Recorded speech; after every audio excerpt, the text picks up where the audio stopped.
that I was having these extensive discussions with Antonio about the 26 boxes in the Illuminati, which he told me were the good guys, and I believed him at first. I was also, it was January 1996, I started to read the Law of One series, or the Ra material. The source calls itself Ra, which is the name that they took on in Egypt. They also, in the Bible, show up as the cherubim or cherubim, these angels that protect the tree of life.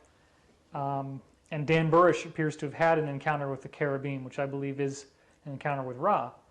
And I said in our previous taping how there were two different occasions in which someone appeared to have been visited by some type of energy or entity during a time that was auspiciously timed with when I had asked for something like that to happen.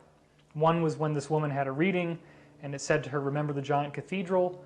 And then I say, "Yeah, I was in a giant cathedral in my dream about you," and she started freaking out. And the other one was with my brother, where I was meditating and I started to kind of fall asleep, and I see a UFO, or what appears to be a UFO.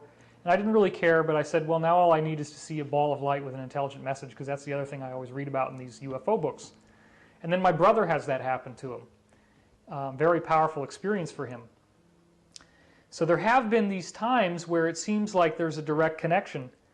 I'm reading this Law of One stuff in 1996, and it's explaining 3 years of very hardcore research I was doing. It was like everything that I thought was an original thought was already in this material. However, the Law of One series is also cryptic. It's hard to understand. That's why we have a study guide on my website. divinecosmos.com is the website. So as a result, I had to kind of extrapolate further from what framework was put in the Law of One. And this went through multiple, I mean, I've been documenting my dreams for almost 15 years in a row. Every single morning I write them down. I generate about 100 pages every month or more. It's an unbroken transcript from 1992 onward. So there's a lot of material in there.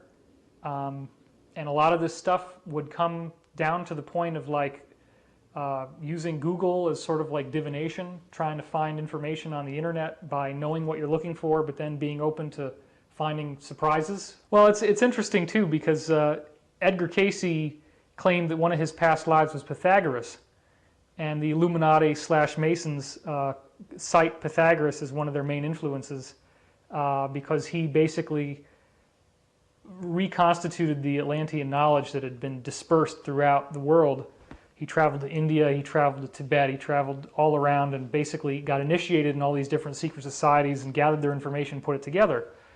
And there was a whole Pythagorean secret school that he devised and made a kind of a unified version of this. And then, of course, more recently you have Francis Bacon, who's sort of the modern father of the Freemasonry and so forth, who kind of put all this material together again.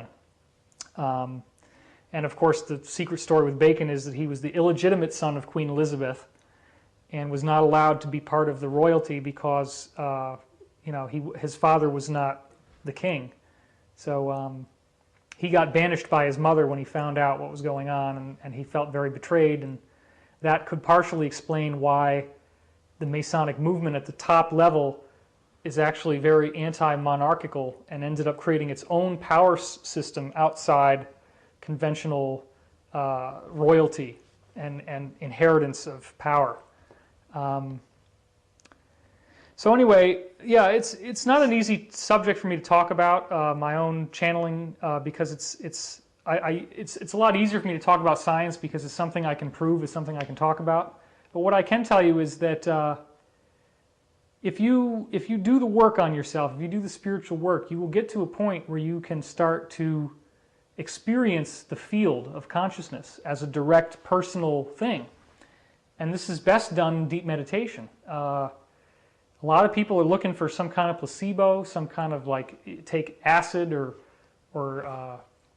have the hemisync tapes from the Monroe Institute, or the glasses that you wear when you're asleep and they shine color in your eyes, or there's any number of gadgets and gizmos out there that people want to use to try to short circuit the process and gain immediate access to your higher self. Well, it doesn't really work that way. You can't just crash the gate because it can be very damaging. Your shadow self is what you have to move through to get to the fruits of the higher self. The shadow is what guards the gate. If you haven't done your shadow work, you're not going to be able to see this information yourself.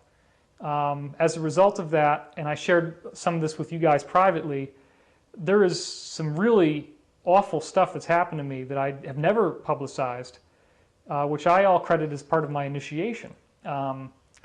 And the purpose of it was really to make me a lot stronger spiritually so that I would not be susceptible to the temptations of ego that come with being a public figure. I've had a lot of people who want to lay on these projections to me, messianic type of stuff, because, you know, Edgar Cayce supposedly was this Atlantean priest, Ra-Ta, who was like the big kahuna back then. He became Ra, who then became the equivalent of Jesus to the Egyptians. And I've had a lot of people over the years kind of lay their hang-ups on me, but the problem with that is, first of all, I don't believe it. I believe that everyone here at this time is awakening to their higher self and their potential. And the idea of a singular messianic figure is very old world patriarchal thinking. And it's completely implausible too. I mean, even if it were possible, it doesn't make sense, because we're moving into a world that's non-hierarchical. We're moving into a world that is based more on society, community. Centralized power structures are the old way of doing things. And that's what is showing so many flaws now. So to get back to the raw material, in a certain sense, what you seem to be verging on is an explanation of what it's like to move from the third dimension into the fourth. Maybe you can tie some of the transitions or insights that you've gained about that to where the Earth is theoretically maybe going. I'm glad you brought that up. That's really a great entree to some of the deeper material. Now you have to understand that the level of treatment that I've given of this Law of One philosophy so far is extremely superficial, and that really is not a lack of my ability as much as it is a lack of time and the depth and the complexity of this material. We are, as a planet, moving into what they call fourth density. It is a density of what they call unconditional love when it's on the positive side, and on the negative side, it's love of self. So you can have 4D positive, 4D negative. Some people are going 4D negative, like some of these top Illuminati people. But you really wouldn't want to do that, because when you get there, if you're a new graduate, you're at the bottom of the totem pole, and everybody else is over you, and it's like being in the Hellraiser movies, as I've said before. Whereas the positive 4D, which is what the Earth is becoming, it's only in 3D, which is where we are now, that you can have openly negative and openly positive entities live on the same planet. As soon as you get above 3D, negative entities cannot live on a 4D positive planet or a 5D positive planet. So 4D is like the heart chakra, okay? Well, people say, what could be wrong with unconditional love? Well, there is a very big problem with unconditional love, and that is that it's not informed by wisdom, which is the fifth chakra.